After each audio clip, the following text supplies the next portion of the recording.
Hey, everybody. Welcome to Wings on Katella, episode 26. And hopefully, this part of this portion of the episode is recording because, as you can tell, our producer is out and about and ill. He is not feeling well. So, Thomas Murray will not be joining us today. But for the Wings on Katella podcast, we have Mr. Jack Janes and Mr. Zach Cavanagh and myself. Jack Janes covers the Angels and the Ducks for the Sporting Tribune. Zach covers the Ducks for the Sporting Tribune and occasionally the Angels on fair occasion, rare or fair, either way. On one occasion, yes. On occasion, and I cover a flurry of things, including the Angels, for the Sporting Tribune. So we are the podcast that talks about Orange County sports, the Ducks, the Angels, among other things. Sometimes your Belinda-based race teams, but not today. What we're going to talk about today is some big news on the Angels front that we've kind of been behind on because everyone was sick. Anthony Rendon and the Angels are working on trying to figure something out for the rest of his contract. Final year of his contract. We're going to talk about that. The Anaheim Ducks are going through some goalie woes and also some defensive woes. We're going to talk about that. And the Angels have made some significant enough signings that we will talk about them and we'll kind of preview the winter meetings a little bit. So, for that, we are going to start with the big news. The Angels and Anthony Rendon are trying to work out kind of a buyout of his contract. Taylor, before we get into business, where's the banter? Where's the banter? The banter? How are you doing? Hey, pal. Hey, buddy. Hey. Hey, friend. It's a Sammy Paulson episode. We're not going to. I was going to say number 26, Sammy Paulson. Yeah. 26. Yeah. Do we have an Angels 26? Fun fact. That's a Sammy Paulson signed stick right there on my left, or on the screen. Really? Left. Yep. Sammy Paulson of 26 for the Angels. Let's see. Okay, looking it up. Wait, isn't that a retired number? It is not. No. The craziest one. Okay, 26 has not been worn by the Angels since 1981. Bill Travers, and then Joe Rudy wore it. Bill Stoneman. We can talk about Bill Stoneman all day long. Yeah, he's a regular in the Ducks press box for some reason. Zach sees Bill more than any of us. Yeah, which is unique. Looking at the rest of Terry Cox, Lou Johnson. So we'll just call it the Stoney. It's the Stoneman episode. Sure. Bill Stoneman. We'll talk about Bill Stoneman to some degree. What's Gene Autry's number that's retired? Gene Autry was 26. Yeah, I thought. Right. Yeah, I thought they retired 26. That's right. Yeah, so that's why. So that's there. You know what? Respectfully, then this is the Mr. Autry episode. Gene is Mr. Cowboy. Bill Stoneman will happily bow out as the number 2 to Gene Autry. So, good enough banter. Can we get in the room? I think that's banter. Yeah, let's we had to get it out of our system. Let's tear up the Anthony Rendon contract. Let's do it. That's basically what the Angels are, well, to a degree, they're trying to do. Angels and Anthony Rendon are working on trying to negotiate the remainder of his contract. He is owed right around $38 million this final year. Obviously, he has not played in some time, has not been very good through his contract.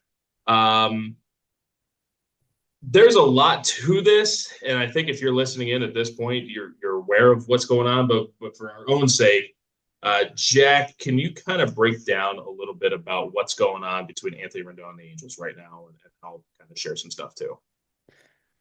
Yeah, it's obviously not been a fun last 6 years for the Angels and Anthony Rendon. Besides the 2020 season, he was actually really good that year. Finished in the top 10. It's six whole years. I know. It doesn't feel like it. It doesn't feel like it. I think because he only plays like 20 games a year. But, he was really good that first initial 2020 season when it was shortened. He finished 10th in MVP voting. And then since then, it's been a whole lot of injuries. And when he's on the field, a whole lot of nothing in productivity-wise. He still has more WAR in that 2020 shortened season than he has from 2021 to 2024 when he played, which is crazy. So I think this is just something that you could say both sides want to move on from. The Angels want to move on from Rendon, and Rendon wants to move on from the Angels. That's just me speaking from the outside, what it would seem like.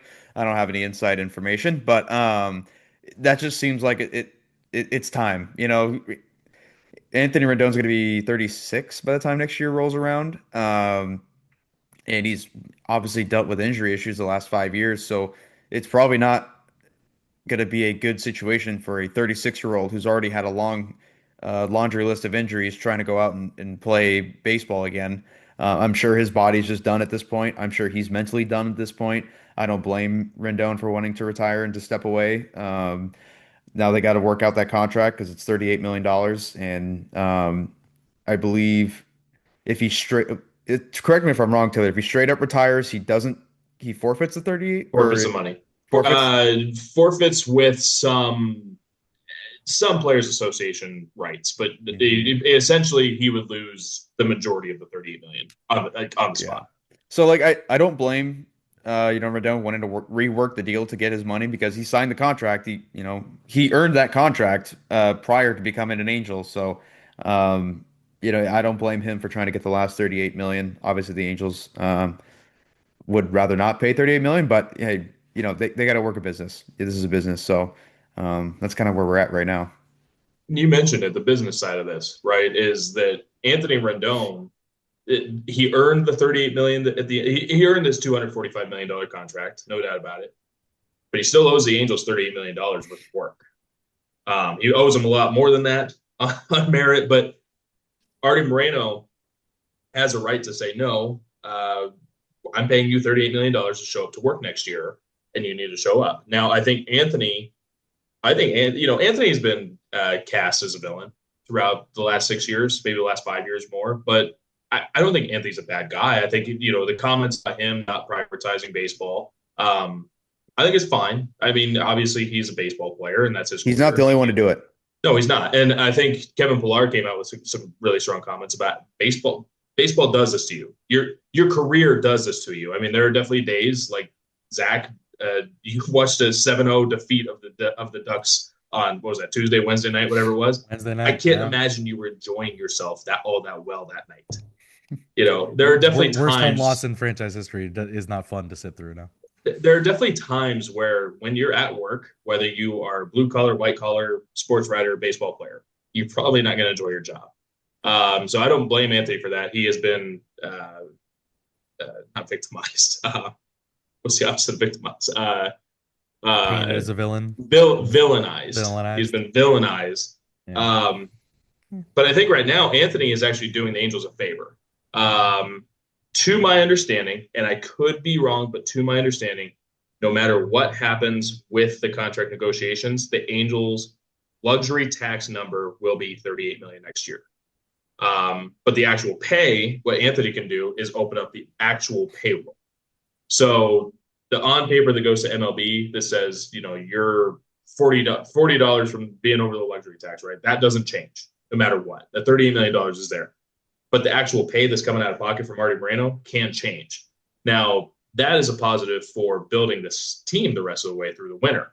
I don't know, Zach, we mentioned it in the last episode. What are you going to do with that $38 million? We don't know, right? You have to do something with that money. But at the same time, Anthony can look at this and say, there's so much to this that's not going to be known until it comes out. But Anthony essentially could say, I do want half of my 38 up front. I want $19 million next year. Like, I want you to hand me $19 million, but then I want $1 million for the next 19 years after that, or something like that. I mean, there's so many ways that this can go with this, but at the same time, the Angels still have control over all of this. And it's Artie Moreno has full control over all of this, and he could say, no, I'm paying you $38 million next year, and you're going to show up, and then we're done. But, don't call me. Like, we might be buddies, but don't call me, kind of thing. Well, and it's within their right. And I think the thing it's one thing to just sign a guy and have him underperform. That happens, Yeah. It's another thing for a guy to get injured again, it happens. But I think it's just the way all of this has been handled from Anthony's side of things. Like the fact that that the stories were when the Angels would even roll through Houston, that he wouldn't even show up to interact with the team while he was still living there, right? Like there's I think there's more to that. Sure. I don't know if he was asked to come or not. I have no idea if he was asked. Sure, that's possible too. But the fact is that, like, not only when he wasn't producing and when he wasn't injured, he just seemed to have no interest in being an Angel, really. At least that's what I've seen, like what I felt like from the outside. Absolutely outside perspective, 100%. I could completely understand that. He was well liked in the clubhouse. I mean, he was well liked in the clubhouse to the degree, and I think Anthony was tired of particular media figures. And like we can all say it. We all love Sam Blum. Sam Blum's a great guy. We all love Sam Blum. But yeah, he could probably be tiresome because he does a good job. He's tiresome because from that perspective. If you're somebody that is in a position like Rendon's where you're not producing, constantly injured, and also kind of just like not seeming like not putting on the face of giving an effort, then you're going to get criticized for it in any sport by any media. Yeah. And that's real. And if we're not Anthony Rendon doesn't want to deal with that, then we're not blaming Sam for doing his job, but we're also not blaming Anthony for being frustrated. Yeah. Right. Sure.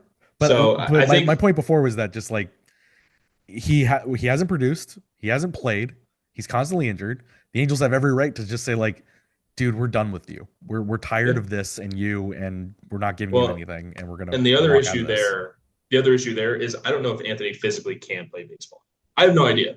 Right. But with his back injury, with his hip injury, or it was his hip injury, he had so many stinking injuries at this point. But the hip in particular, we don't know if he can physically swing. To use so much rotational force around your hips when you're swinging, and also when you're throwing from third base. Yeah. I have no idea. Still swing left-handed? I hope so. That was honestly, man, that has been the highlight of the Angels' last 5 years. Is his left-handed? Yeah. So you guys can crash on Anthony Rendon all you want, but he has the best highlight of the last.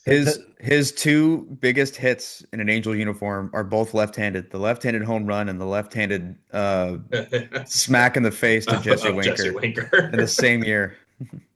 That's right. That's right. Yeah. But like to Rendon, like back to the whole, it seemed like he never wanted to be an Angel and he was always in a bad mood and this and that. I don't know him personally, but I think it could be a fair assumption that maybe he's someone that was just super frustrated with not being able to play on the field. Like, yeah, sure, baseball is not the top priority. His family and his faith is, as he said, but he still views it as a priority, like a job. He still wants to be there and produce, and sure, he's got the guaranteed money. He doesn't, he's going to get the money whether he produces or not. But I'm sure to anybody, even if they don't necessarily love baseball, like I'm sure that would just eat at them all the time if they're always injured, because that's your own physical health, and then not producing, that's your mental health. Both things are out of whack. I think it's fair to assume some people may be a little bit more snippy and a little bit more pointed with their comments than others would. And also back to the, he's not the only one that suggested this or suggested shorter baseball seasons and all that stuff. From 2018, Anthony Rizzo. I think we play too much baseball. Yes, guys are going to take pay cuts, but we are playing this game for the money, or do we love this game? I know it's both, but in the long run, it'll make everything better. I think playing in the cold sucks. I was thinking about this the other day. When you think of the Cubs and Cardinals, you think of a beautiful Saturday Wrigley Field. You don't think about playing in 20 degrees. And then he went on to say how he wants a 140-game season. And what is perception on Anthony Rizzo? Great guy. Loves the game of baseball. Yeah. Plays the game hard. Plays the game the right way, yes. right? And he does.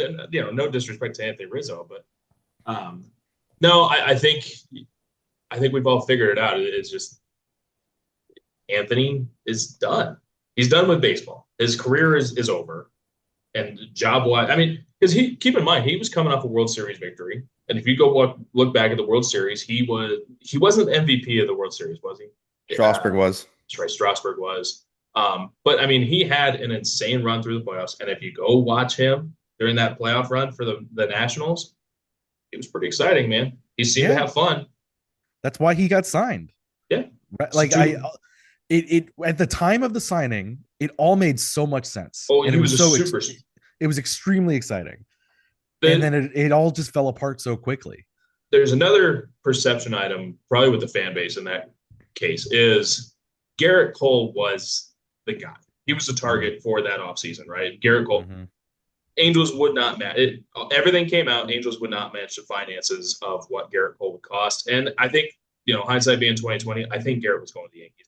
I think that was a decision that he was kind of openly making that about. But Anthony Rendon he was never like, hey, we're going to go get Anthony Rendon. It was never that. But at the time, yes, Anthony Rendon was probably the best two-way defensive offensive player on the market and one of the top 10 in the league at the point.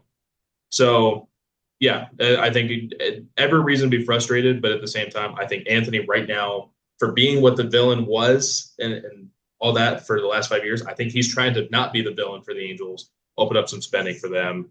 It is up to the Angels at this point to say, this is strictly opinion. I know that I tell you guys, make sure you have facts on everything. I just don't know if I don't think Anthony is physically going to be able to play baseball at a high enough level. And I'm not talking about $38 million worth of level. I don't know if this guy could go swing a baseball bat in Double-A next year. I really don't. And when you're that far removed from the game, you haven't played in a year and a half. You haven't been productive in half a decade. And also, I have no idea what his hips are going to be like at this point. I have no idea what his literal physical body is going to limit him to doing. I think Anthony is physically done, and that's my opinion. And I think, honestly, it would be better for the Angels to go and talk about this retirement plan, talk about buying him out, instead of going into next year and saying, okay, well, you're going to be back in Houston hanging out with the kids for $38 million and we'll be done with it. I don't know. I think it'd be better just to open up that payroll, especially if 2026 is what you're claiming as your window to building successful team. So, I mean, it's as simple as that. The Angels need money. And right now they've got a golden ticket to open up some cash flow. Yeah. I think it one way or another, it'll be best for everyone to just finally be done.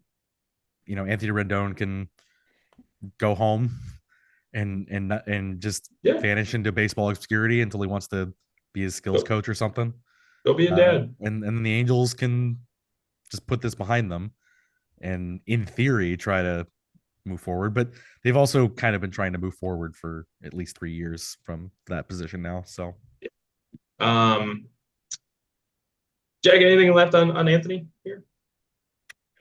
The only thing I was going to pull up was I remember looking at this the other day. I'm pretty sure if you take out Rendon's contract, the Angels fall in the bottom 15 in payroll for baseball. And I think that's just an interesting note. It is interesting because they've been flirting around top 10, right? They've been flirting like 12 to 8 or something like that. Anywhere along that range. I'm trying to pull up the payrolls for. So the problem with that is the luxury tax would still have them above. So if you're looking at the payroll difference between payroll and luxury tax payroll. In terms of the luxury tax payroll in 2025, the Angels were 12th. Okay. Minus 38. Oh God. That would not move next year because the 38 million is still on books for the AAV for the luxury tax. So based on my understanding. So let's move on to some hockey. For all the good we were talking about the Anaheim Ducks for the past month and a half, they hit a wall. They hit a bit of a wall. Not a natural circumstance to a degree. I don't know if they were expecting this kind of natural circumstance, but Lucas Dostal out with injury. Peter Mrazek out with injury. They are down to their fourth, technically fifth string goalie at this point. Third and fifth. Third and fifth. Because Kale Klang is just out for personal reasons. Callie Klang was out for personal reasons. I saw a report yesterday that he'll be joining the Gulls shortly. Would that mean? I don't know if that means that he would come back up with the Ducks immediately afterwards, or if he need to work himself back into any sort of shape. But I think we'll get into it. But yeah. Either way, Ducks down to their third and fifth string goalies. Along with that, their defense has been bad. It's been relatively bad through the course of the season, really bad this last week and a half. For that, we are going to go to our Ducks expert here at the Sporting Tribune, host of Ducks Indeed, Zachary Cavanagh. Zach, just kind of tell us a little bit about what's going on with the goalie situation in Anaheim. Yeah, Ducks Indeed now available on Spotify and Apple Podcasts. So, as is Wings on Katella. yeah. So the goalie situation, Dostal, we're 1 week into his 2 to 3 week window. He's been doing some pre-skate workouts. We've seen him around, so he's on course for that. Whether that means he comes back at the 2 week mark or it comes back at the 3 week mark, unclear. We won't know until we know, and we really won't know in person because it's not likely that he'll be good to go. In the next 2 games, he's obviously not playing tonight against Washington, and I don't expect him to be good to go on Sunday. But it also works out for the Ducks a bit because they can ride Ville Husso for now. With Peter Mrazek also out 2 to 3 weeks with a lower body injury. One of those tough ones where you're just pushing off the post and you can kind of guess what the injury is, probably a groin. And those are never easy for goaltenders in this day and age that need to push back and forth so much. But Husso's been serviceable. And luckily for the Ducks, they don't have any back-to-backs until the end of this upcoming road trip, which would be in the 3rd week of Dostal's window. So either Dostal comes back for one of those back-to-backs at the end of the road trip, or they sacrifice poor Slava Butiets for a game and just see what he does. But I think all in all, it's not as bad as it could have been of a situation. And like you said, though, I think what this is highlighting is just how much Lucas Dostal does for this team. Like early in the season, they were outscoring their problems a lot of the nights, and they were able to outscore their problems because Dostal plays how he plays. Like this is no knock on Husso, who I think, as I said, has been serviceable, or even Mrazek, but Dostal's best ability is his play recognition. So when you go into a game against Utah where they give up, all these odd man rushes, a 2-on-0, breakaways and stuff like that, Dostal can defend those himself because he's so good at reading the play and anticipating where the puck is going to go and getting himself in the right spot.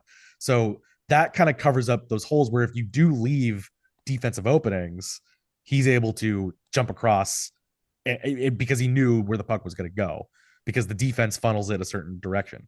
And again, he stops those chances. So in terms of like what they're going to do goaltending wise, I think they're just going to ride it out. And then hopefully we've tried to ask a couple days of this in an opportunity to shine a spotlight on the defense, and they've kind of avoided those questions here and there. But it certainly is something to take note of, now that this is the point in the season where they're at and everything. They're still in first place, so it's not like it's taking them down too many notches, but it's the standings are incredibly tight. So I was going to ask, I'm pulling it up right now with Spoke Track. Are there any free agent goaltenders right now that, first off, that Edmonton's not looking at is what they're going? Because the trade market, it seems like Edmonton's really trying to find a goalie right now because Yes. Edmonton's atrocious. Yeah. Oh man, I gotta get myself in trouble in another city here. I heard such a good reference joke. I thought it was one of the funniest jokes. I'm just gonna do it and get myself in trouble. San Jose people claim to be drug dealers because their friend. Oh wait, San Jose people claim to be drug dealers to their friends because they work at the medicine aisle of CVS. It's one of the funniest things I've ever heard, and one of the most factual too. Sorry about that, but we gotta see. That's what happens when we talk about Edmonton. Is I talk crap about everybody. When it comes to like filling the needs of a goaltender, I don't. Like, I don't think there's any reason to do it. Even really? Someone like a. No, Georgiev just went to Russia, right? Georgiev just went to Russia.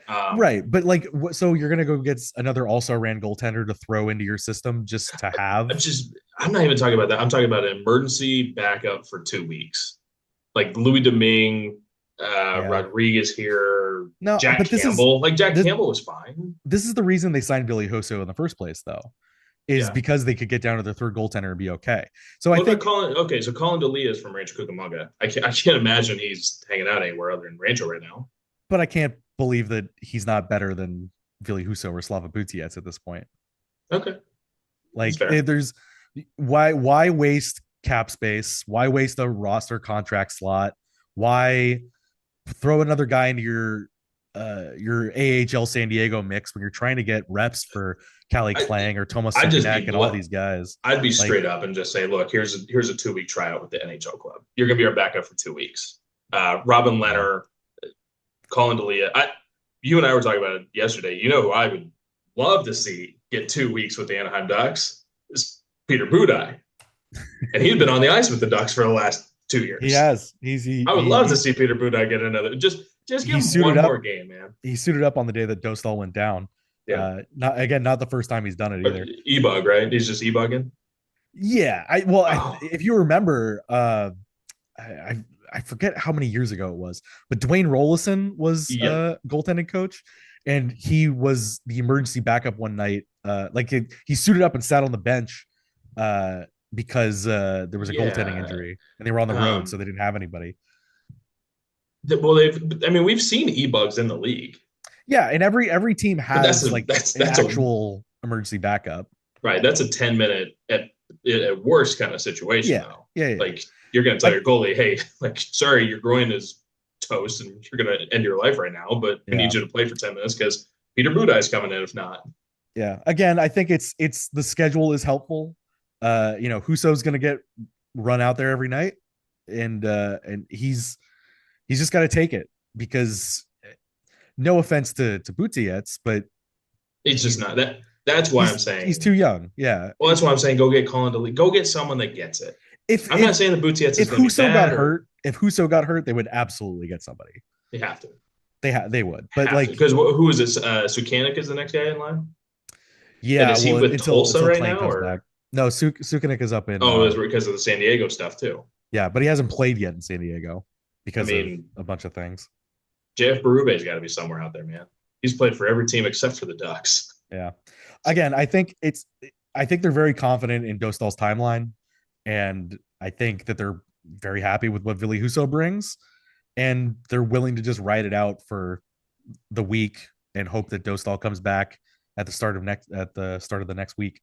They'll the nice thing about this upcoming road trip, it's long, but they are 3 of the 5 games are in New York City, with the Devils, the Islanders, and the Rangers. So they're going to be able to hunker down and not get so tired out by the travel because they're not going to be traveling. They've got the game in Pittsburgh, and then they go to New York, and then they're going to hunker down for a bit. So I not a great situation to be in, obviously, with all the goaltenders, but I think it's a very lucky time of the season for it to happen for them.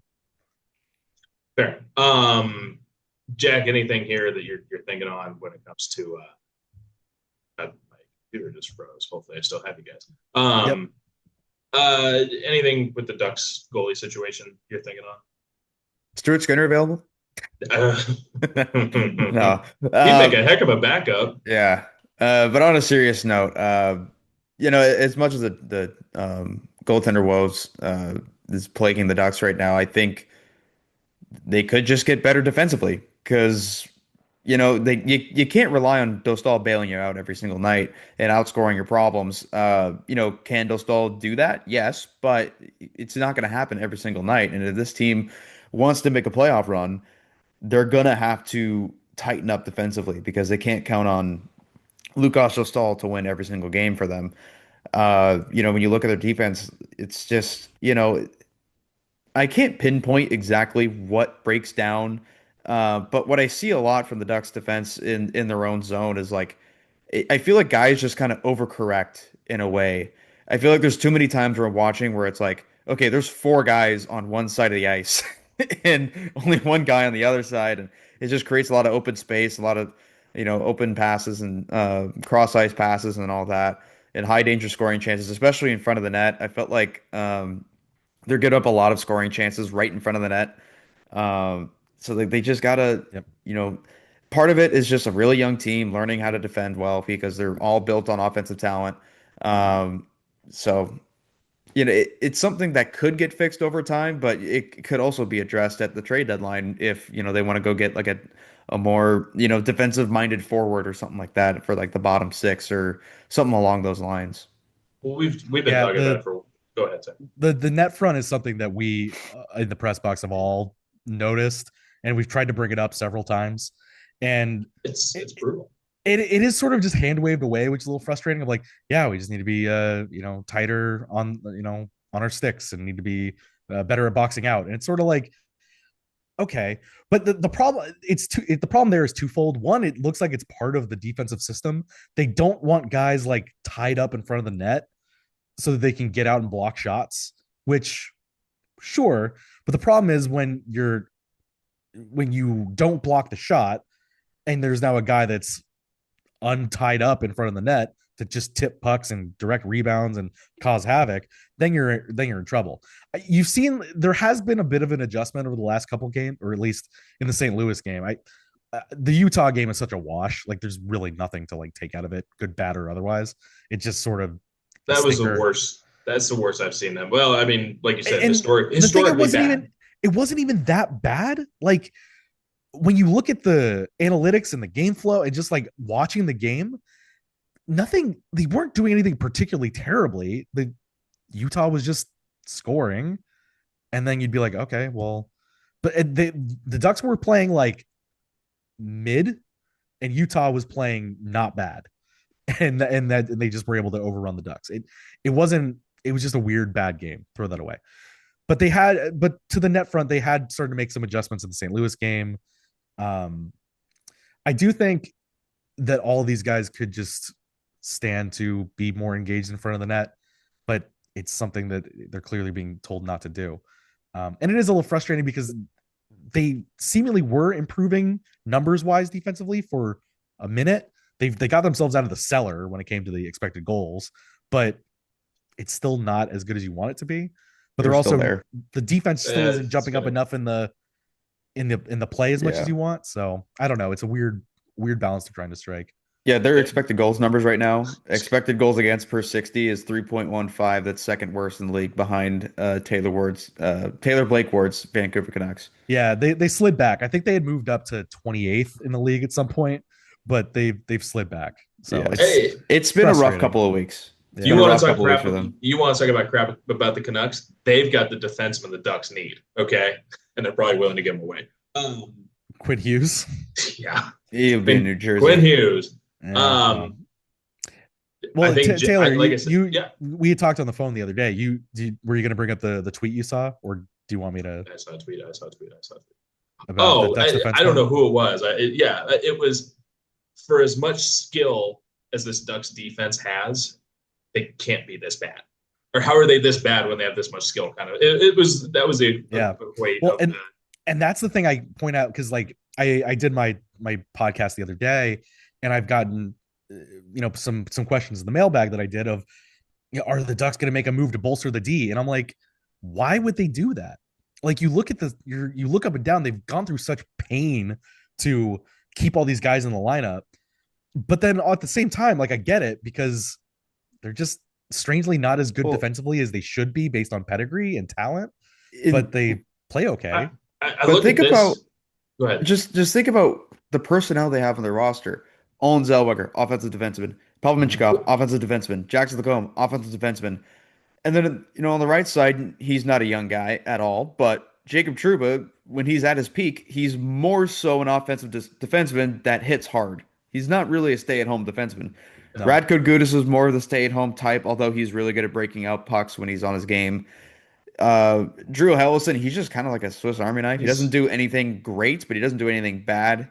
And then Ian Moore. Don't tell that to Twitter, Jack. They hate Drew Helleson. I know. Well, he's become a punching bag lately. I know. Poor guy. I know. Helleson, like, I don't think he does anything great. I don't think he does anything bad. He's just there, which is fine. You need that for depth defenseman. And then Ian Moore, I think he's been pretty well this year.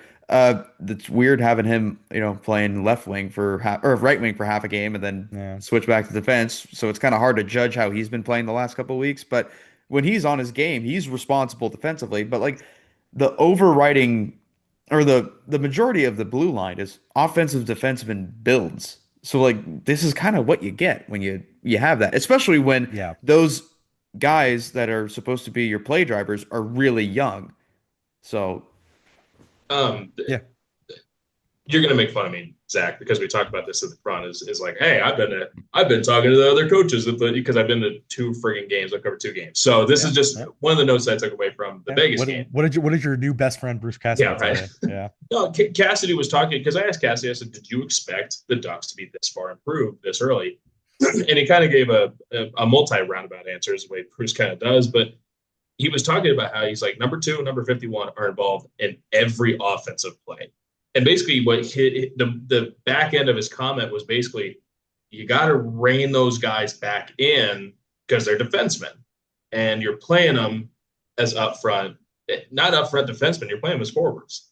And he said, that's what Joel does. And that's what Joel is known for offense. And obviously the Ducks offense has taken so many strides forward. But basically, your biggest rival in the Pacific at this point, at this day and age, is Vegas. And Cassidy saying, hey, you got to bring those guys back. You got to rein them in. I don't think he was BSing anybody. I don't think he was trying to get in Joel's head. I don't think he was trying to BS anybody. I think he was legit. You've got to bring these guys back. The numbers, you guys are on top of the analytics. I should have just sent you my friggin' notebook about all that. But something I noticed, Jackson Lacombe right now, 9th in defensive zone giveaways. Now, obviously, he's way up on the leaderboard of takeaways.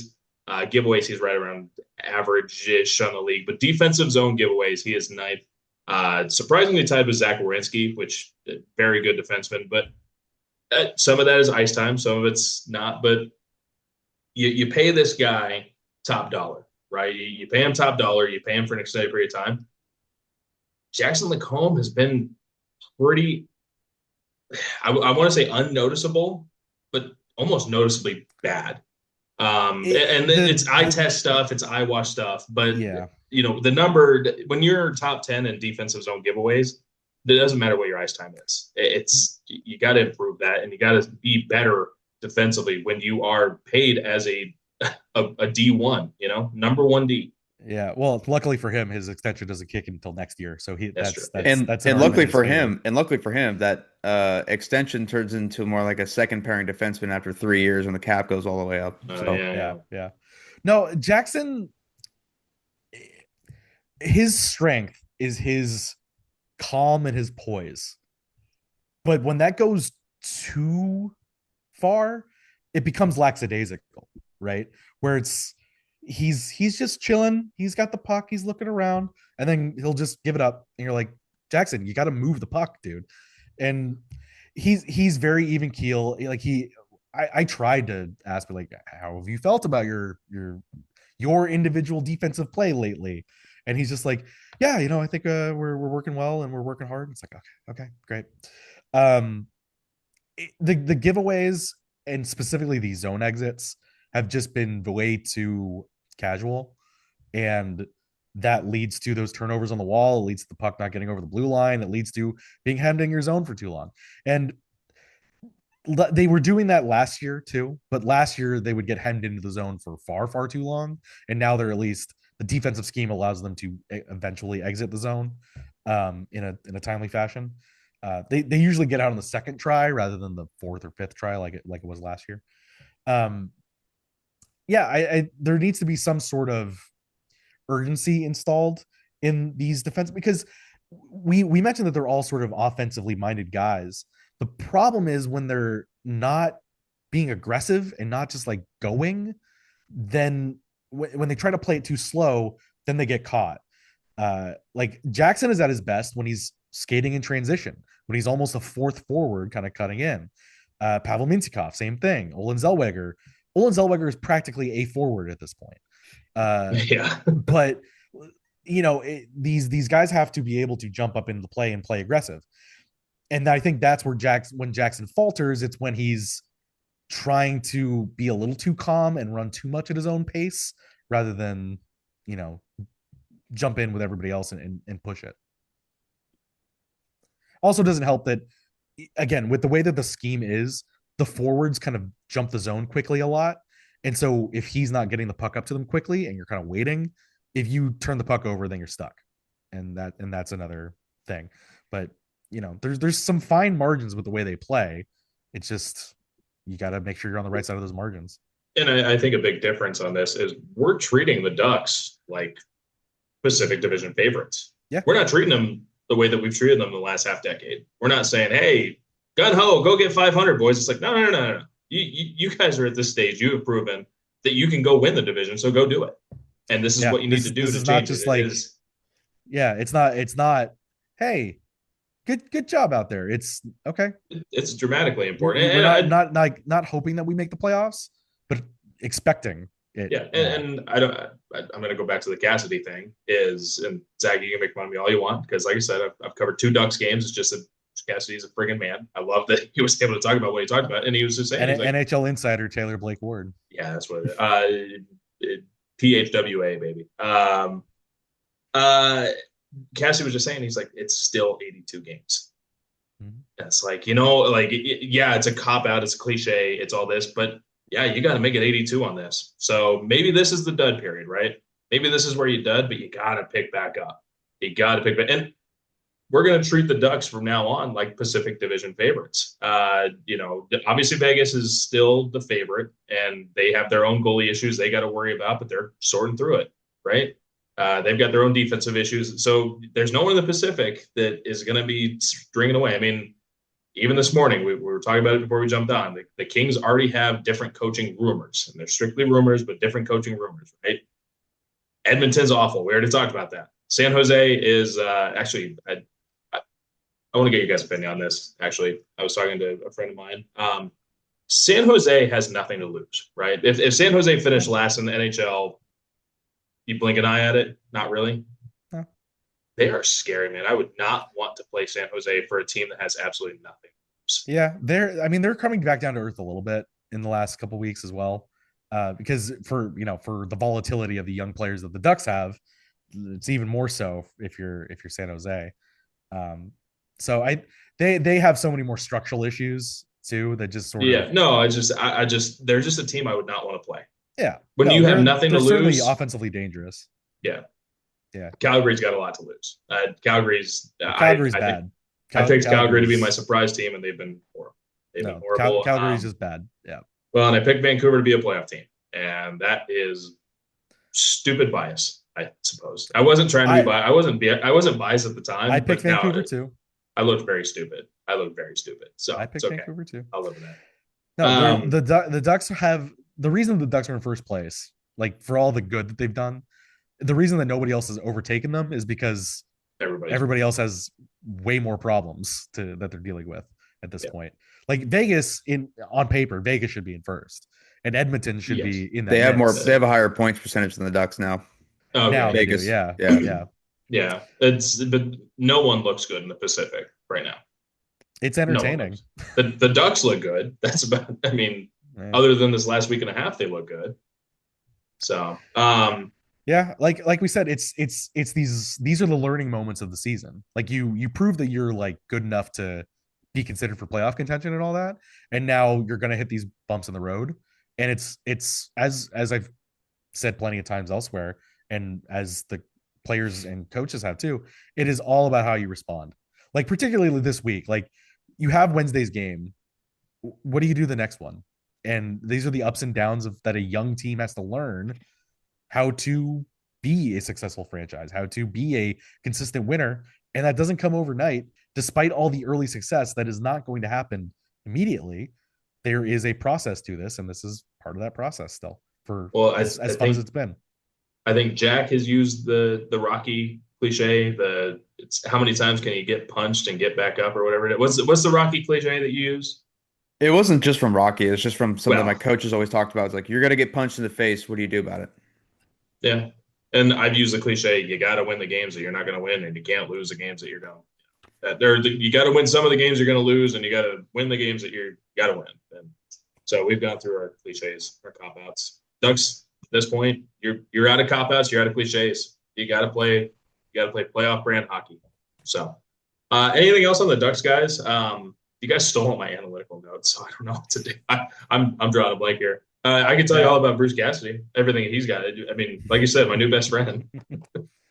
Mikael Granlund back in the lineup tonight. That'll be a huge thing in terms of this team bouncing back and maybe getting more defensively responsible. Yes. him coming back in the lineup will be huge. He's missed 16 of the last 17 games. It's hard to know like how he fits back in. But he was hitting his stride right when he got injured the first time. Well, So and another thing about that you and I talked about there, like, yes, Russ Johnson has a place with this organization. I still don't know if he has a place on the ice. The bottom Jansen, six is so competitive right now. It is tough. Like, there's nothing wrong with Ryan Poehling. There's nothing wrong with Ross Johnson. There's nothing wrong, but like, you don't want to give those guys the ice time you're giving them, right? Yeah, Ross has been surprisingly good. Like, he's been surprisingly effective at what he's been asked to do. Well, so is Jansen, and so is Ryan. But I mean, Poehling should be in the lineup for sure. Yes. Nesterenko is now being scratched for a third straight game tonight, and that's one I don't agree with at all. Makes no sense. I don't like that Sam Colangelo got sent down when he did. He again should be playing on that fourth line, but the fact that they had to, like, when Strome got healthy scratch the last couple nights, and then when Granlund was hovering around coming back, I kept looking at the lineup and saying, I don't know how they're actually going to put this together in a competent way, because for the fourth line tonight, Alex Killorn is on the fourth line, and like the forward depth is a good thing to have, but it pushes out, like, Killorn should always be in the lineup. Just, whenever people think of him, he should be in the lineup. And so when you get to start pushing around the edges, the fact that you're still giving Ross Johnson ice time, as you said, is kind of a detriment. Even if he has been good, you should be playing Nikita Nesterenko over. You should. Well, and Colangelo. Colangelo is the one that I think is that feels like a big mistake. And maybe it's just because he can go down there. I don't know. But I mean, Granlund moves the needle one step, down, right? Killorn to the fourth line, which I think Alex Killorn is a perfect third, fourth guy. Frank Vatrano obviously has not had the year that he should be putting up. Frank, there's improvements on this roster that can be done. And Jack, you mentioned it. Trade deadline might be very fun when it comes to the Ducks. But there's some improvement with this roster to turn them into something. I want to build on that. I like the trade deadline will be interesting because there are extra pieces now. Like, when the roster is full and complete, the Ducks clearly have extras.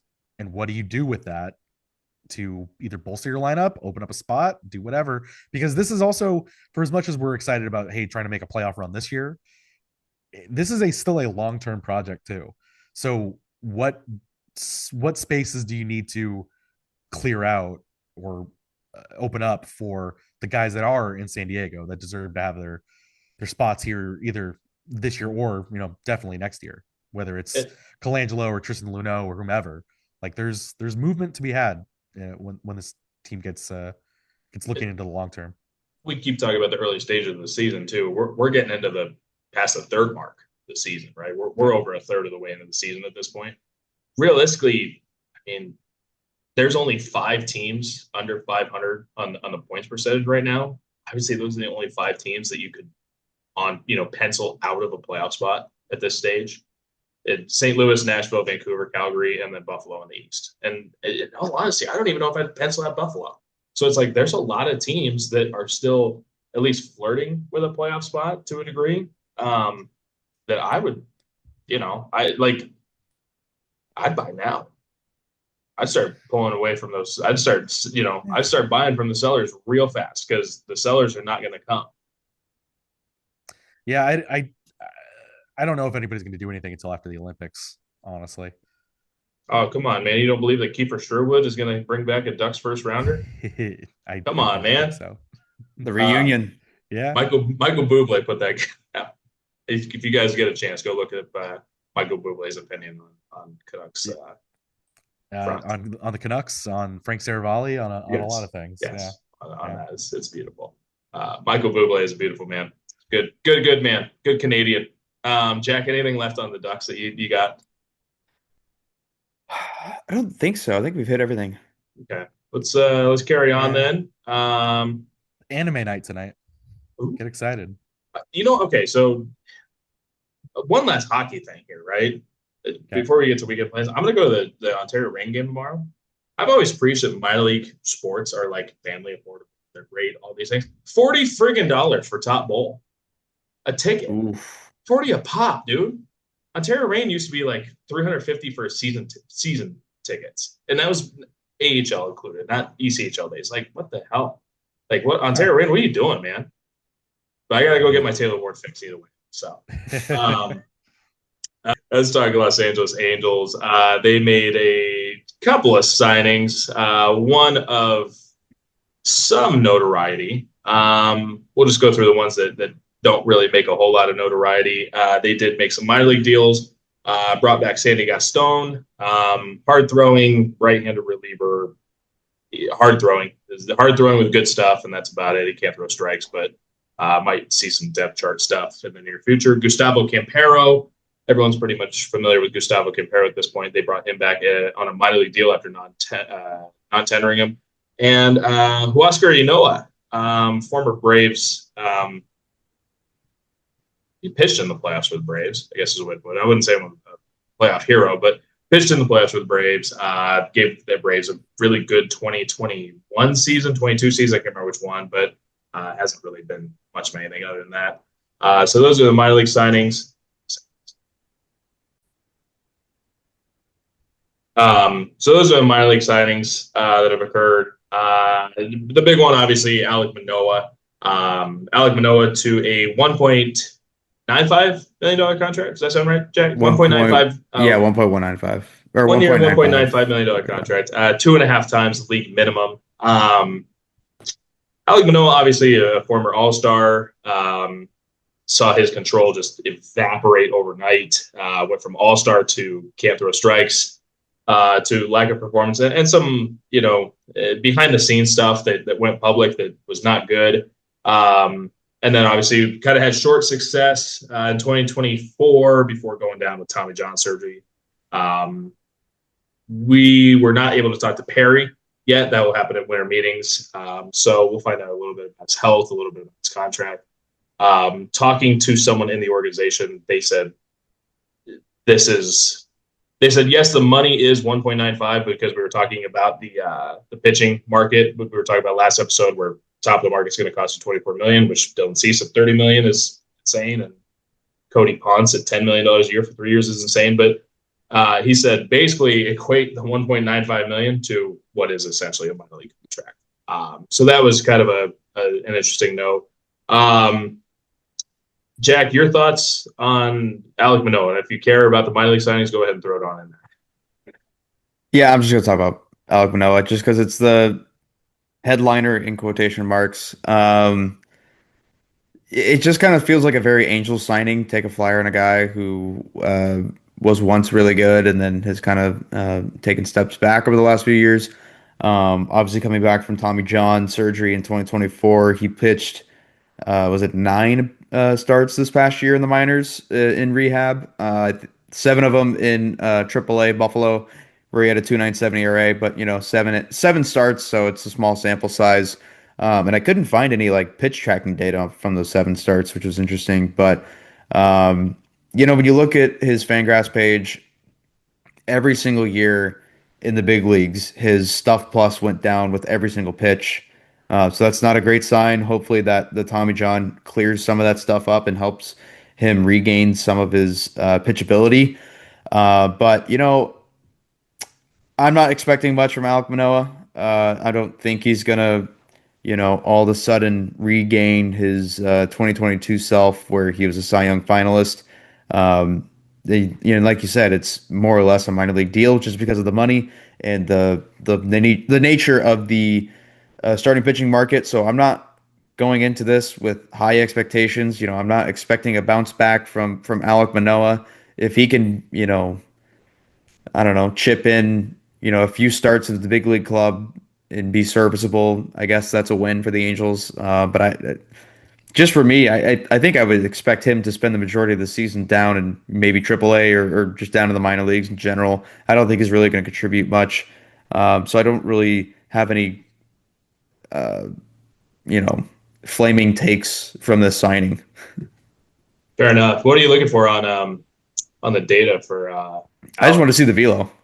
Velo. Here we go. Fastball. Average fastball velocity, yearly average 93.3. So that's even lower then. A little bit. Yeah. But that's yearly average. This is the last start of the season. He was averaging 90.5 on the fastball. 90? 90.5. And sinker and four seam. Yeah. Good amount of whiffs, though. 60% whiff rate. That's pretty solid. On strikes. On all pitches? On strikes. Oh, on the sinker. Yeah. Baseball Savant, take the minor league box score, the last 6 digits, put it in the Savant.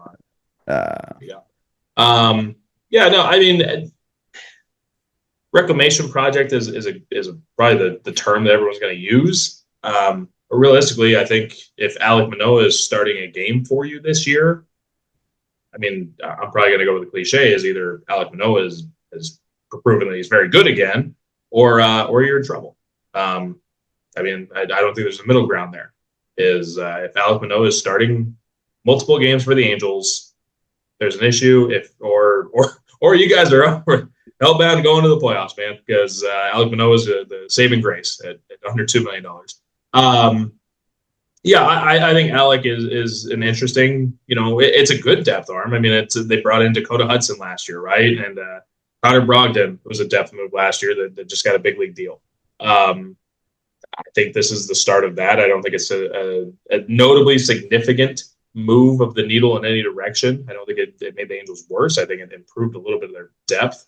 Like you said, I think Salt Lake maybe got a little bit better with this one. Maybe.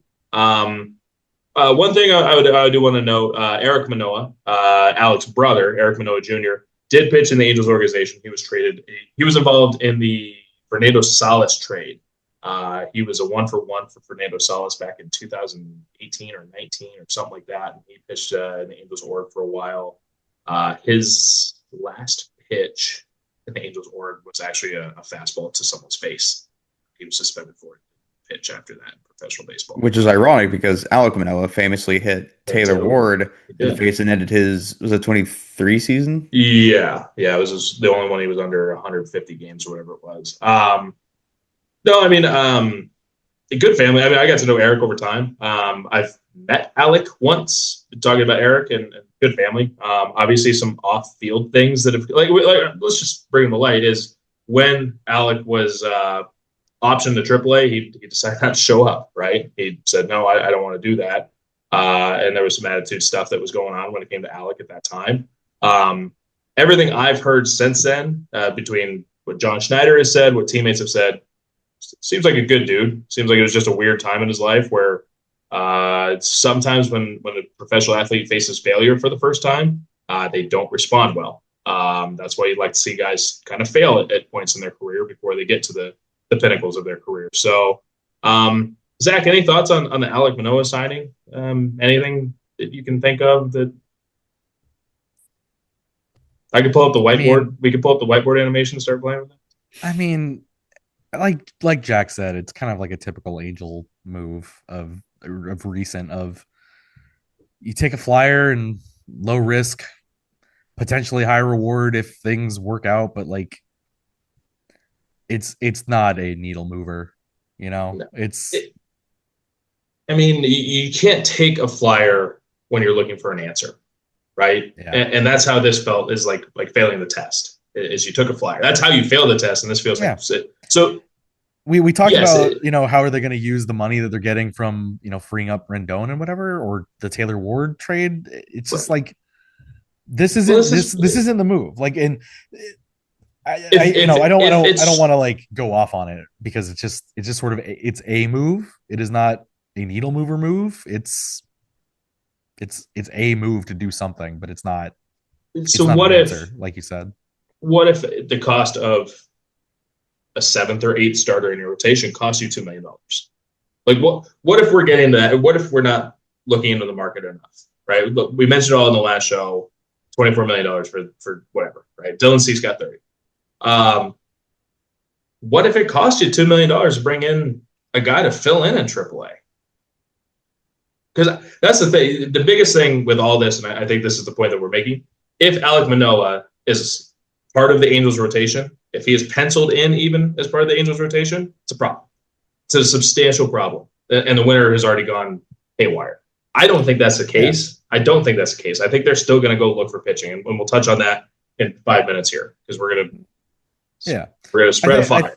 Like you said, if he's in camp and maybe he lights it up and you're like, oh, hey, surprising that he's here, but hey, he earned it. Sure. But if he's one of the top 5 right now, then that's a problem. If he's your 6th reliever too, that's not an issue. Sure. We don't know. Maybe he was brought in for relief. Once we talk to Perry, there's a little bit more that we can give on this, but yeah. So, anything more on the Alek Manoah or Gustavo Campero? You guys aren't excited that Gustavo Campero's back? Come on. It's a good dude.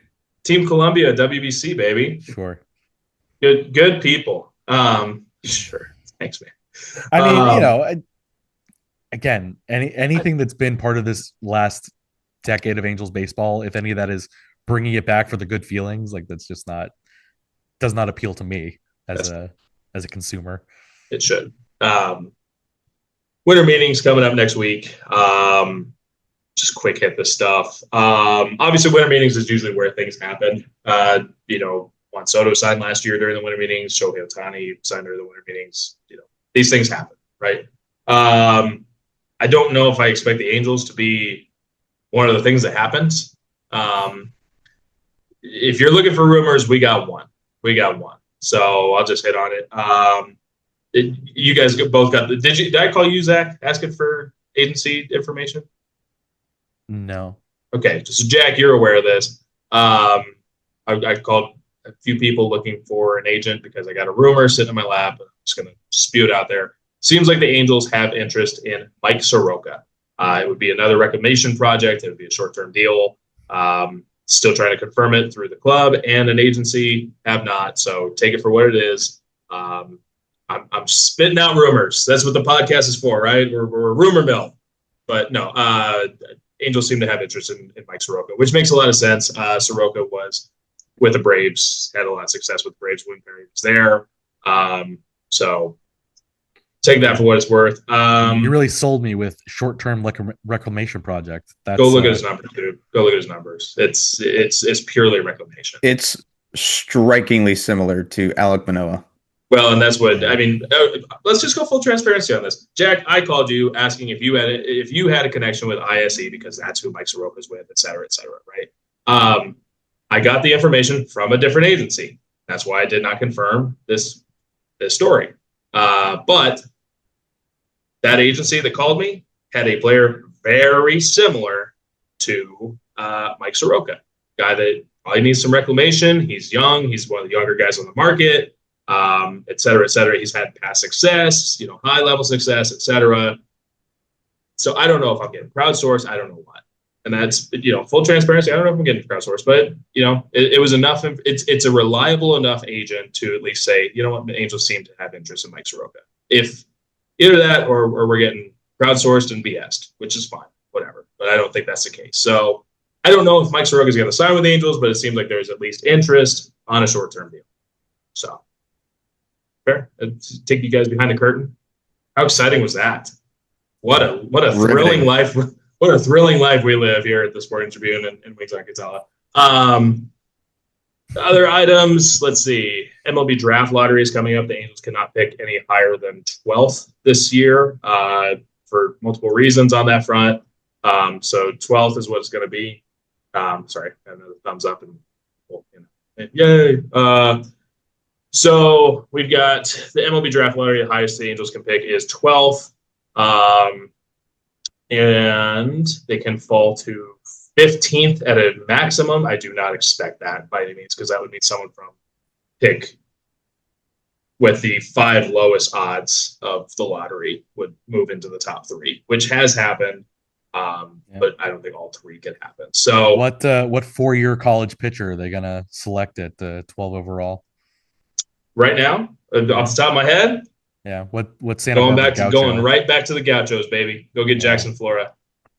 I think Liam Peterson's a pretty special arm, but I don't think he's going to be available. This is a really fun and good draft class. Maybe we could dive into that heavily. That's another issue that we're going to have to deal with in the future is that, Zach, you're aware of that. I will be probably covering the draft from 35,000 feet, which is going to be really fun. We'll talk about that when it gets there. But Liam Peterson's a fun arm down in Florida. Jackson Flora is a really, really fun arm if he can find a third pitch because he can throw strikes with two really good pitches. If you're unfamiliar with that, that's the Sam Bachman MO, except Sam Bachman is like 6 feet and Jackson Flora is like 6'8". So, I think Jackson Flora is fun. Liam Peterson's a guy. I don't know. You want a quick moving bat too? I can give you a quick moving bat. Position of need. Again, is he going to play in the major leagues in the next 2 years? Because that's what the Angels do. Right? AJ Gracia, man, Virginia left fielder. He cannot play center. Before you ask, no, he cannot play center. He can play left. I don't even think he can play right, honestly. Might be a first baseman. But AJ Gracia, quick moving back. So, MLB draft. Speaking of draft stuff, Rule 5. Jack, did you do any homework on it? I did. Nice. Way to go. All right, let's go to our Rule 5 draft preview here at the Sporting Tribune. Be Jack Gaines. You want to just run through the names? I don't get whatever you want. So I did just do quick research. I didn't do anything like super in depth, but I do have some notes on the guys that Taylor told me to look out for. One of them, I don't know why we're looking out for these players specifically. I'm assuming the ones that aren't in the Angels system, look out for them because it might be targets for the Angels. Jose Rodriguez with your Los Angeles Dodgers, for you Dodgers fans at home. He's a right-handed reliever, 6'6", 200 pounds, big boy. He's got a fastball, slider, and changeup arsenal. His slider and his changeup are his best pitches. Fastball doesn't really grade out as well. It's 96.4 miles an hour. So it just based on guess, it probably doesn't move much or he doesn't locate it well. High strikeout guy, 34.1% strikeout rate this year in the minors, but a 14.2% walk rate. So a lot of strikeouts, a lot of walks. He's looks like he's kind of all over the place. Gives up a ton of fly balls. So, I would assume is a big 3 true outcomes pitcher, a lot of home runs, a lot of strikeouts, a lot of walks. Blake Burkhalter with the Atlanta Braves, another right-handed arm. He split time in AA and AAA. He was a starter in AA and a reliever in AAA this year. Fastball, cutter, changeup, and curveball. His best pitches are his fastball and his cutter.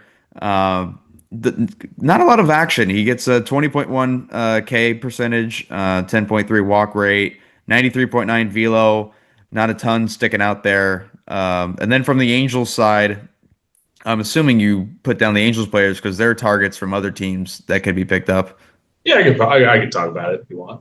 Well, I have the same. I'm on. No, Rule 5 preview here at the Sporting Tribune, brought to you by Jack Daniels. Yeah. So Joel Hurtado with the Angels, right-handed. Joel Hurtado with the Angels, right-handed. Yeah. Right-handed starting pitcher, mostly in AA this year. Fastball, slider, changeup. His fastball and his slider is 2 best pitches. This guy's a contact guy. Ground ball, gets a lot of ground balls. 15.5% K strikeout rate, 7.3 walk rate, 92.3% in zone contact rate. That's a lot. But he produces a ton of ground balls. Almost 97 on the gun. So, he kind of looks like the Jack Ohanowitz type, where he doesn't really walk many guys, doesn't really strike out many guys, gets a lot of ground balls. And then the other 2 guys. Did you get that report from Baseball America? No, I literally just looked at their Fangraphs page. Oh man, I wrote the report. Oh really? I can tell you exactly where he ranks in the Baseball America rankings. Well, no, I can't. That's yeah. Oh okay. 2 more guys. Baseball America top 30. I will tell you that. There you go. The other 2 guys are not. The other 2 guys, Sammy Natera Jr. Did I say that right? Mm-hmm. Natera. Left-handed reliever, mostly in AAA, or mostly in AA, this year. Another big guy, 6'4", 230. Fastball, slider, changeup. His fastball and his slider, again, are the best pitches that he's got. Grading-wise, another 3 true outcomes type guy, 34.3 strikeout rate, 16.9 walk rate. That's a lot. Tons of fly balls given up, 95 on the gun. And then Jared, is it Southard? Southard? Southard. Jared Southard, right-handed reliever, split time between AAA and AA this year. 25.7 strikeout rate, 8.1 walk rate, pretty average around the board there. Tons of ground balls as well. 95 on the velo again. Fastball, cutter, sinker, slider. So he probably uses the cutter and the sinker to get a lot of ground balls, get some contact in there. And what did I miss, Taylor, from those? No, that was good, man. I'm proud of you. That was good homework. For those, let's go back behind the curtain here. I texted Jack last night and during our group chat, he says, I don't know what to talk about during Rule 5. So here's some names to do your homework on. He did a really good job. So, attaboy for Jack. Applause sound producer. Stick taps. Yeah, where's the producer? We need him. No, just I that went longer than I thought. So, yeah, I mean, the two names I think that are circled when it comes to Rule 5 in general, I think the Angels are on this. If you're adding it to Rule 5, you've got a little bit of a 40-man issue. I don't think the Rule 5 is a great place to start storing away with your 40-man. The Rule 5 has done better with production the last half decade. Like every year, about half of the players stick with the team. But that also means the other half doesn't. It used to be a lot worse. Seems to have gotten better with the scouting and the data. But yeah, Jose Rodriguez, hard-throwing guy. You could start him, but a good chance of ever leaving him with 2 swing and miss pitches. Got to find the zone a little bit more. If the Dodgers can't figure him out, someone else will. Blake Burkhalter, another guy that kind of, just a poor man's reliever, but fills the back of your bullpen. It's going to cost you $100,000. It's one of those things where it just kind of costs you $100,000, and if you return it costs you $150,000, and then whatever the big league status contract is. So whatever on that. And yeah, when it comes to Angels guys that might get picked, I think Joel Hurtado, I don't think anyone's going to pick him. Like you mentioned, the strikeout rate is so significantly low. There's a rumor that there was a misstep in the Synergy or Hawkeye, whatever the system is, saying that he hit 104 this year.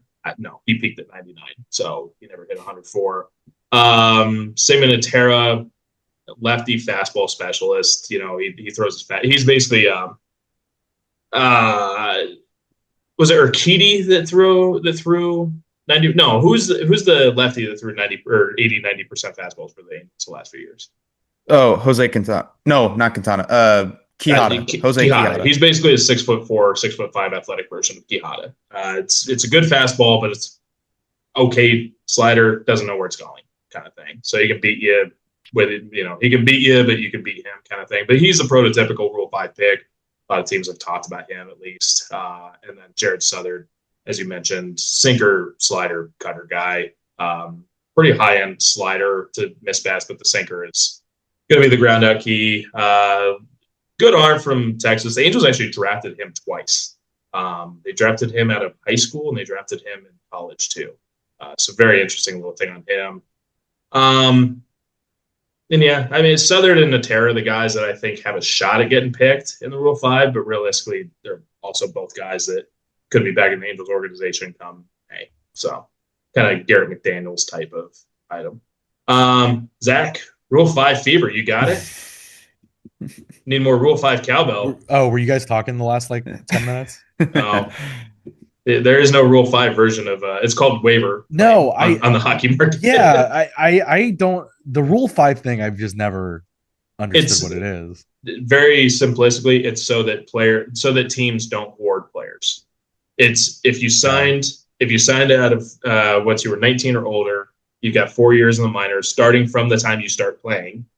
You've got 4 years in the minors, and then you're Rule 5 eligible, unless you're added to the 40-man roster. And then for guys that are 19 or younger, or 18 or younger, it's 5 years. And it's just a hoarding thing. That's it. And is it just coincidence that I only ever see pitchers talked about for the Rule 5? No. I'm sure I mean, to give you an idea, the best Rule 5 picks, Johan Santana, Josh Hamilton, and Roberto Clemente, which obviously those are very, very good Rule 5. But I think the best one over the last 10 years was Brad Keller, and then Ryan Noda was one of the better ones. And Ryan Noda spent half the year with Salt Lake this last year. Jose Soriano. I'm not talking Angels. I'm talking what's that?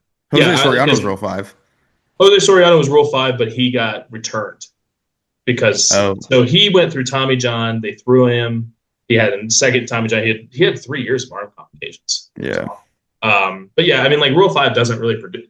In all honesty, Rule 5 never really produces any value. Maybe once every 10 years, you get a guy that's actually like an impact Rule 5 guy.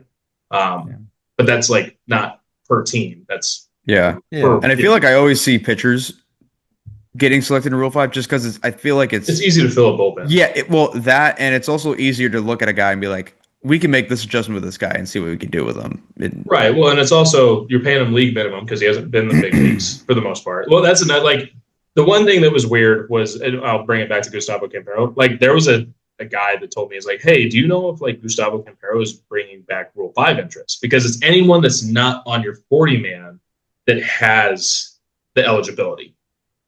So like even though Gustavo Campero has been on the 40 man, he's not on the 40 man now. So like technically, any team could go pick Gustavo Campero next week in the Rule 5. That's why a lot of minor league signings don't happen until after the Rule 5 draft. That's a big so. But like, no, I mean it costs. So instead of going and paying for a reliever that like you get a veteran guy that throws hard but doesn't throw strikes. You can get a green arm that's going to cost you league minimum and $150,000 or $100,000 to bring him in. So that's like $900,000, almost $1 million just to go get a reliever and fill him in the back end, especially for a bad team. It's Rule 5 is fine. It's exciting. It's exciting for the players, but it's not like a substantial, incredible time of year. So some pro scouts take it as like their priority job, which I think is awesome. I think it's really cool. Like there's a guy with the St. Louis Cardinals. It's like, he's so dedicated to like, this guy's Rule 5 eligible. I have to like really key in on him. He might be a guy. I don't think the Cardinals have made a Rule 5 pick, but like, I love it. It's so cool. Last thing, Angels front, international stuff. I'll probably throw it. With the Rule 5, international preview. Jason Horton's still the big name. Big name there. Kendrick Fauna is the big pitcher for them. 2026 notebook. Carlos Castillo, Dominican outfielder, maybe the best pure hitter the Angels have signed, which includes Overrada and Guzman. So they really view him highly. And then Anderson Rodriguez Jr., some power projection there. His dad played for the Cubs for a while. I think Henry Rodriguez, his dad played. He was a corner. So, all right, guys. Rule 5, baseball, hockey. Anything else? We're over an hour. Damn it! Thought we'd get this done in an hour. Do you have thoughts on the USA's World Cup draw from today? What happened? Who are they playing? They're in the World Cup. Good for them. Well, they're hosting it, so they automatically. I guess that's the reason. Yeah, that's right. I forgot. We'll probably have to cover that. The USA's group drawn today. They'll get Australia, beatable. Paraguay, beatable, and then the winner of one of the UEFA European playoff spots. So they'll either be Turkey, Romania, Slovakia, or Kosovo. Likely Turkey. Not winnable. Yeah, Turkey is favored to win that, and they'll probably be the favorite to win the group. Yeah. Who was it? Turkey, Kosovo, and who else? Turkey, Romania, Slovakia, Kosovo. I think Slovakia and Romania would also kick the crap out of the Americans in soccer. No, so. I don't. You're not giving them enough credit. Really not. The U.S. recently beat Australia and Paraguay in the last. That's like I said, beatable. I said beatable. Yeah. They should get out of the group. Good for us. Yeah. Yay. Yay, men's soccer. Yeah. U.S. Who's your soccer team? You're gonna go see them. And I'm gonna go to England to see Manchester United. That's my club. Fun stuff. That's in April. Luckily, just before the end of the regular season, so I don't miss anything too big. I hope that the Ducks will clinch a playoff spot before I have to leave. So that'll be the only thing I'm worried about as we get later in the year. But yeah. I've been to a PSG game in Paris, and it's not really like in the Paris that you think of. It's actually on the west side of Paris in town. And Edinson Cavani scored a a penalty kick, and this Edison young, Cavani, sure. well, and this young teenage kid, I don't know, he looked like Yaziel Puig to me. He had 2 goals. His name was Kylian Mbappe, so that was fun. No one really knew who he was at the time. He ended up being okay. Pretty decent, yeah. Yeah. Best player in the world? Best player in the world? Probably right now. Yeah. I mean, like, respect to Ronaldo and Messi for what they were. Yeah. But at this very moment in time, probably Kylian Mbappe. Probably. Yeah. Are you a soccer guy, Jack? Nope. Do you like it? Like, do you enjoy it at all? Nope. Wow. Okay. Fair enough. I had a yearly tradition of falling asleep in the gold medal game of whatever World Cup was on. Because like my parents would watch it, and then I just watch it, and the next thing I know, I wake up and it's over. I was like, oh. The only time I was dead tired. Like, so beat up. Don't even know why. I can't remember the reason, but I was so beat up. And it was the goal horn and the broadcast that woke me up. And it was Alex Martinez's Stanley Cup game-winning goal. Oh, Jesus. I crashed. I was beat up. So, all right, we talked soccer. We got our drag racing fix out of the way last week. We already talked NASCAR before the show. NASCAR is going to split. While we're on the subject of international play, I will say this is related to this podcast. Eric Nilsson and Lucas Peterson made Team Sweden for World Juniors. Both are Ducks prospects, so shout them out. Winner, I think they might be the only, unless Roger McQueen gets pulled out of Providence. Yeah, I don't know. When do they announce the rest of the rosters? They usually do it in the next week or two. Yeah, because Junior starts in like 2 weeks. Yeah, because the day after Christmas, right? Yeah, the Americans put out their roster. It's 2 weeks. The Americans put out their preliminary roster, I should say. 1, 2, 3. 3 weeks from today. Yeah. So always fun. Beckett Seneca likely not going. No, I think he's busy. Yeah, he's got some things to fill his calendar. So much for that little 9-game stint. The thing that's unfortunate is that he never got to go. Oh, that's because he got that's not unfortunate. That's not unfortunate. Well, he got snubbed last year. He should have made the team, and then he had an incredible finish. And now he's with the Ducks, which is great, but he's never going to get to play World Juniors for Canada, which is that's perfectly fine by me. Yeah, I mean, as perfectly fine by me.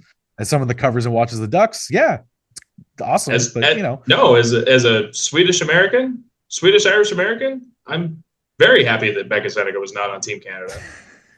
The less players on Team Canada, the better. I think Derek Lee of the Hockey News asked Beckett about it the other week, and Beckett said sort of the same thing. Like, I haven't even thought about it. Like, I'm focused on other things. It's like, oh, yeah, obviously. On Jack's note, well, I'll just pull a punch 7 months from now. I will be going to Sweden. I'll be going to Stockholm. The problem is I will be flying back on the Saturday of the draft. And the lovely people over at Major League Baseball decided to move the draft to Saturday instead of Sunday. So going to be figuring out some draft coverage on that stuff. Fun stuff. Oh, big last note that I forgot about during our winter meetings, Angels, all that stuff. Something people have been asking about. There will be public pitch data. Let me get the words on this. From spring training. Tempe Diablo will have pitch tracking data should be publicly available during spring training at Tempe Diablo Stadium as part of the adjustment to ABS system. So depending on your opinions on ABS, whether you love it, hate it, whatever, it will bring pitch tracking to minor league ballparks near you. Anything else, guys? Like I said, so much for our episode. Hour. Ooh. Words are tough. I mean, I don't think so. All right. I don't have a dumb question of the week. Oh, how'd you guys do on your Spotify Wrapped? On your guesses? Oh, I was spot on. Oh, yeah. No way. 1 through 5 was Chris Stapleton, Jack Johnson, Foo Fighters, Alice in Chains, Nirvana. No joke, dude. If I remember it, that's 5 for 5. I said I might have had Metallica in there because I have a bunch of Metallica on my workout playlist, and they're always in my top 5 because of my workout playlist. But I said I don't know if Metallica will be in this, but these 5 I know will. So you went 5-4. That's good on. Zach, how'd you do? Good. My Apple Music though is flawed. For some reason, it only has my data from July through the end of the year. It's weird. And then again, like I told you guys, when I plug my phone in my car, it plays the first song alphabetically. All right. And so that first song is Aaron Burr from Hamilton, which is fine. I can just, manually, your most listened to song.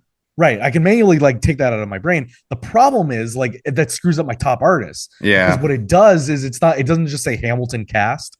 It's Lin-Manuel Miranda and Leslie Odom Jr. and this person and this person and this person. So my top 10 artists is totally just Hamilton. Like it's a mess. And even like I told you, K-pop Demon Hunters was going to be in there, and I was right. But the thing that they do is it's not just the K-pop Demon Hunters soundtrack. It's K-pop Demon Hunters plus the fake band name plus the real person who's singing that's in the band, and it's like you've screwed up my music by doing my list. So I haven't like shared it publicly because there's no way to make it look like presentable. So anyway, but I was right that it was Taylor Swift, K-pop Demon Hunters, and what was my other one? I don't remember. It's Taylor Swift and K-pop Demon Hunters is like the only things I've listened to for months.